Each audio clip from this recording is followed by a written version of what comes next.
dice así: en aquel tiempo Jesús dijo a sus discípulos: yo les aseguro que si el grano de trigo sembrado en tierra no muere, queda infecundo.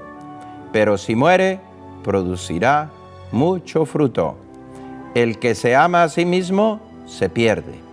El que se aborrece a sí mismo en este mundo, se asegura para la vida eterna. El que quiera servirme, que me siga, para que donde yo esté, también esté mi servidor.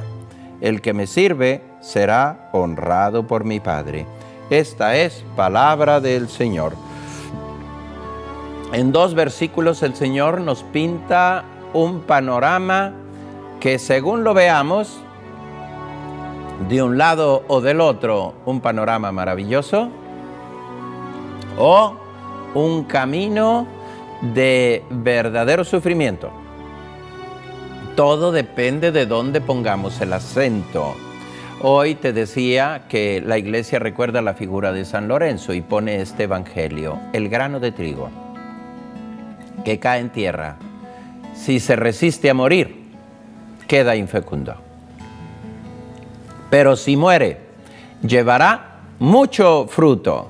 Aquí está el punto: pero si muere, en esta conjunción, pero sí. Si muere, pero si muere, llevará mucho fruto. Entonces, ¿dónde pones tú el acento en tu vida?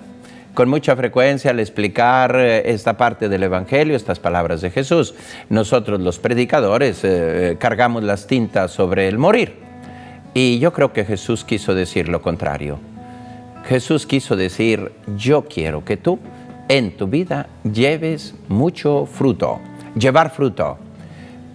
En otra ocasión, también en San Juan, tomando la alegoría de la vid, Jesús nos dice exactamente lo mismo. Mi Padre es el viñador. El nombre de Dios es un nombre de campesino. Jesús nos dice: el Padre es un campesino, uno que trabaja, dirían por allá, de sol a sol, uno que espera mucho de su tierra, uno que espera mucho de sus fatigas. Y dice Jesús: mi Padre, el campesino, el viñador, poda.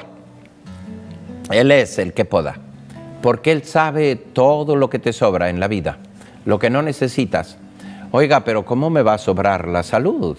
Oiga, pero ¿cómo me van a sobrar mis seres queridos? Oiga, pero ¿cómo me va a sobrar un poquito de afecto para vivir?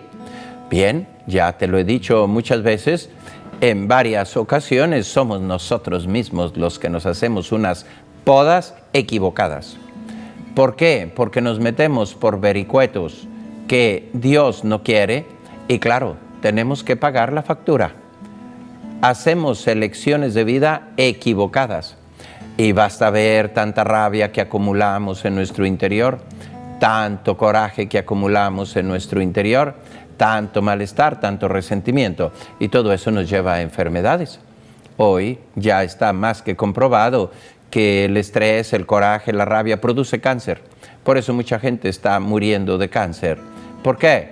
Porque todo lo que acumulan dentro no es tanto, es mucho, pero no todo, la comida que comes o la alimentación que tienes, sino mucho la forma como vives.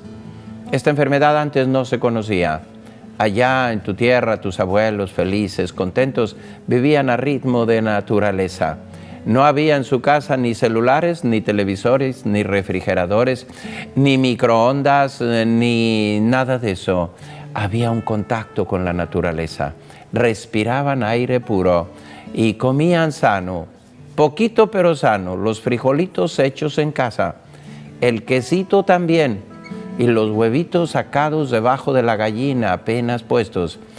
Todo sano. Iban al árbol y ahí recogían los frutos según fuese el sitio donde vivieses.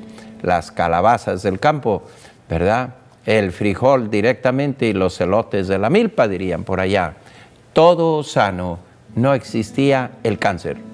Aquí todo alterado porque hemos metido la mano en la naturaleza y sobre todo alterado nuestro egoísmo, nuestro organismo y con ello nuestro egoísmo nuestra psicología, nuestra avidez, nuestra avaricia, nuestro poseer a cualquier precio, el no compartir nada con nadie, y eso produce muchas enfermedades.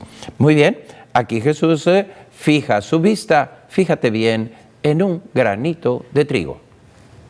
Si el grano de trigo, ¿qué ojo tenía Jesús para enseñarnos a través de los gestos normales de la naturaleza los misterios del ser humano? Aquí no está diciendo el reino de los cielos es del que muera. No, Jesús nos está invitando a otra cosa.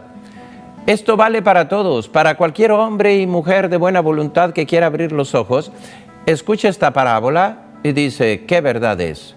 Si el grano de trigo no cae en tierra y muere, hay que morir. La muerte del grano de trigo es fatigosa. ¿Por qué? Porque no sé si tú hayas vivido en zonas donde se siembra el trigo. Yo recuerdo bien allá mis años en España, en Salamanca, donde los campos se cubrían de nieve. Sembraban y venía el invierno, porque sembraban al inicio. Y ahí todavía caían heladas y el grano de trigo quedaba sepultado debajo de la nieve. La nieve comenzaba a desaparecer y comenzaba a salir el grano, la espiguita, el tallo. Y veías aquellos campos que parecían campos de golf, porque allí donde vivía, en Salamanca, pues eran unas planicies enormes, no había montañas, no había colinas. Era un terreno plano, infinito, veías el horizonte del otro lado, ¿verdad? Se acababa con la mirada, esos campos no terminaban nunca, no había colinas, y pues allí estaba.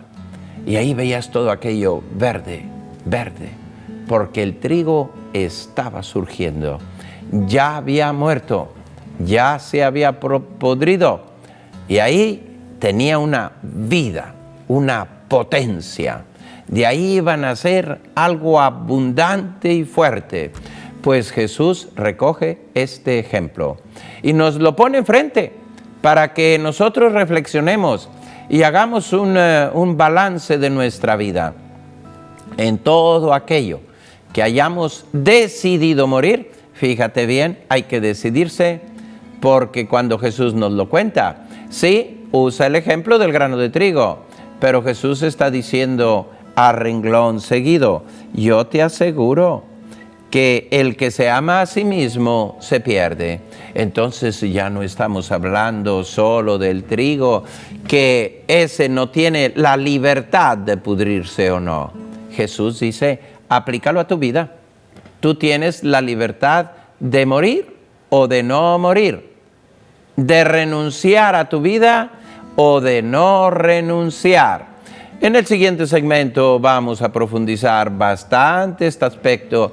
¿Qué quiere decir Jesús con el que ama su vida o el que aborrece su vida? ¿Por qué? Porque con mucha frecuencia tomamos esto, no lo entendemos bien y decimos, no, este evangelio ya no vale, porque yo fui con el psicólogo y me dijo que me faltaba autoestima y por lo tanto que me debo autoestimar. Y por ello, pues tengo que estar muy atento con el asunto de la autoestima, como que el que se aborrece a sí mismo. Vamos a seguir reflexionando sobre esto que dice Jesús. El que se ama a sí mismo se pierde. Creo que no es necesario de tener una licenciatura universitaria para esto. ¿Qué quiere decir se ama a sí mismo? Bueno, hay una forma de amarse ordenada y una desordenada, como todas las cosas, ¿verdad? Hay una forma de alimentarse ordenadamente y hay una forma desordenada. Hay una forma de amar ordenada y una desordenada. Una mamá que dice amar mucho a su hijo y no le da la oportunidad de crecer, le hace todo, lo llena de caricias, lo llena de caprichos, lo llena de egoísmo, lo llena de orgullo, lo llena de soberbia, pues es un amor equivocado, ¿verdad? Una mujer que, bueno, agacha la cabeza a todo lo que puede pasar en casa, no ayuda al marido a crecer, porque si este es un poco o un mucho violento, corajudo, etc., y no le ayuda a reflexionar. Por amor me quedo. No, por amor te equivocaste, no es eso exactamente el amor. Como ves, el amor puede ser un amor equivocado. o amar, como se dice, a la persona equivocada. Pues son amores equivocados. Así es que el amor, el que se ama a sí mismo, amarse a sí mismo, tiene dos formas, una sana y una equivocada. Yo no me amo a mí mismo cuando no me cuido, en el cuerpo y en el espíritu. ¿Cómo quieres tú que te vaya bien si, por ejemplo, tienes un régimen de vida, un régimen de alimentación equivocado? Así es que no te amas, así de simple y sencillo. ¿Cómo crees tú amarte bien a ti mismo, a ti misma, si no cuidas lo que metes en tu mente, en tu corazón, en tus sentimientos, en tus afectos? Si eres una persona que está pegada a los vicios, el otro día una me decía, oiga, ir a jugar al casino es pecado. Claro que lo es. No quiere decir que apenas metes el pie en el casino ya pecaste. Hay casinos y casinos, de verdad. Pero quien va a jugar su dinero está diciendo a Dios que quiere dinero fácil e inmediato. Y que hay muchas formas de utilizar el dinero. Yo le dije a esta entre broma y broma, ¿verdad? Si no tienes dónde tirarlo, dónde ponerlo, tráemelo. Guadalupe Radio puede hacer milagros con tu dinero. En el sentido, puede llevar la palabra de Dios, la evangelización, a muchísimos sitios. ¿Tú crees que el que tiene el casino ahí lo abrió porque es lleno de generosidad y está regalando dinero a todos los que vienen? Absolutamente no. Es el negocio de los negocios. Es decir, siéntate y déjame aquí todo lo que trajiste. Casi nadie dice, oh, yo redoblé. Y si una vez ganas, pierdes 10. Así es que es un pecado. Claro que es un pecado, sobre todo cuando llega vicio, ¿verdad? El que hayas metido una moneda en una máquina, evidente que no es un pecado. Pero si estás haciendo de un vicio una recurrencia, una cada semana, un cada mes, un volver y volver, y sobre todo, si no es que metes $1, sino metes cifras que según tu condición pueden ser pues elevadas. Si tu condición es que no eres una persona riquísima y le metes $200, pues ya estás en el límite, ¿eh? Así es que no es que tú vas a encontrar en un manual de teología moral diciendo hasta $200 sí, de 200 a 250, no. Puede haber una persona que $200 pues es lo que gana en todo el año en su vida en tu país de origen, es lo que le bastaría para comer por lo menos un mes. ¿Y tú qué hiciste? Lo tiraste. En fin, no sigo por ahí. El que ama su vida. Amar su vida. Hay una forma ordenada. Te decía la alimentación. Te decía lo que metes en tu mente. ¿Qué ves? ¿Qué películas ves? ¿Qué libros ves? ¿De qué hablas? ¿Qué chismes haces correr?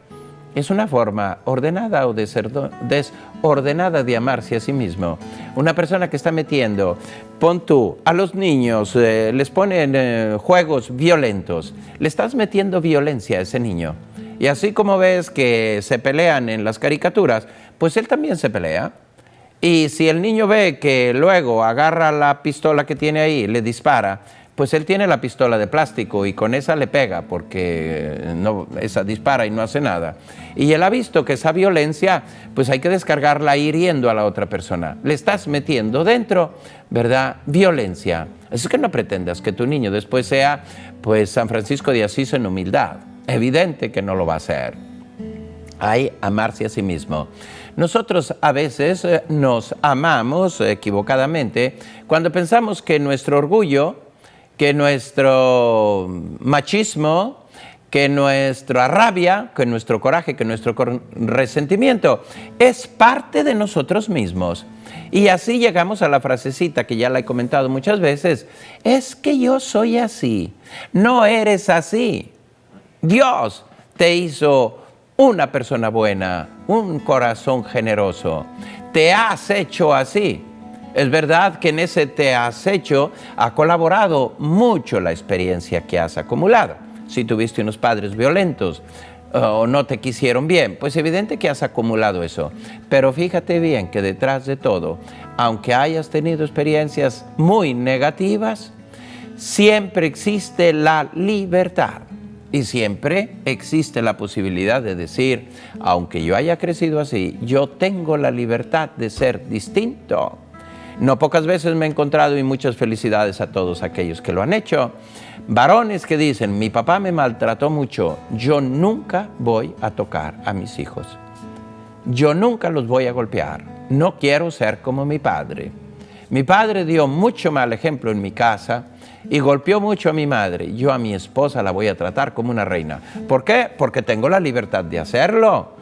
Lo más cómodo es, así fue mi padre y yo como soy hijo de mi padre, ¿verdad? Sino hasta prueba contraria, ¿verdad? Yo tengo que ser igual. ¿Y quién te lo dijo? ¿Quién te lo dijo? Depende de tu libertad cambiar tus conductas, de tu libertad. Por eso Jesús insiste aquí. Perdón, el que cree amarse se equivoca. Y el que se aborrece, que la traducción exacta, tú acuérdate que las lenguas semíticas, ¿verdad? Pues no tienen la tonalidad como las nuestras. En nuestras lenguas existen diversos tonos. Allá no, o amar o odiar. Punto, no hay términos medios. Bueno, pues lo mismo dice Jesús aquí, usando su lenguaje para quien le escuchaba. El que no se aborrece, ¿qué quiere decir aborrecerse a sí mismo? ¿Quiere decir que no me tengo que estimar? No, me tengo que querer y mucho, y mucho, y mucho. Ama a tu prójimo como a ti mismo. Por lo tanto, quiere decir que me puedo querer y me tengo que querer. ¿Qué es lo que Jesús reprueba? El amor equivocado. El que no sabe dejar su egoísmo, el que no sabe dejar su orgullo, el que no sabe dejar su machismo, la que no sabe dejar su rabia, la que no sabe dejar la crítica, la que no sabe dejar la calumnia, la que no sabe dejar el juicio temerario, la que no sabe dejar la condena del otro, el que no sabe dejar todo aquello que le estorba. Hay que aborrecer lo que me estorba. Claro, me es lícito aborrecer. Tengo un gran temperamento. Aborrece el pecado, aborrece el mal, aborrece la mentira, aborrece la prepotencia, aborrece. Eso es lo que hay que aborrecer. De eso tienes que tomar las distancias. Lo llevas contigo, enredado en tu espíritu como tu sombra. Nunca se te va a quitar la tendencia. Pero ahí está tu libertad. Por amor a Dios, por amor a mi prójimo, por amor a mi familia, por amor a mi esposa, a mis hijos, cambio de vida. Y decido yo cambiar de vida, decido cambiarlo. No depende de nadie más que de ti. No comiences a decir, en fin, que depende de las circunstancias, que si tuvieses otra situación, que la vida sería muy distinta, que iría de otro modo. No, no te equivoques. No hay que buscar los justificantes fuera de nosotros. De nosotros depende el tipo de vida que queramos. Yo, entre broma y vera, les digo siempre, ¿cómo estás? Muy mal, dicen por ahí. Y yo les digo, pues cada uno está como quiere. Pero ¿cómo si me suceden 1000 cosas? Sí, yo no te digo qué te sucede. Lo que te sucede me sucede también a mí. No, yo no vivo en el paraíso en un lecho de rosas. Pero una cosa es clara, que depende cómo viva yo lo que me sucede.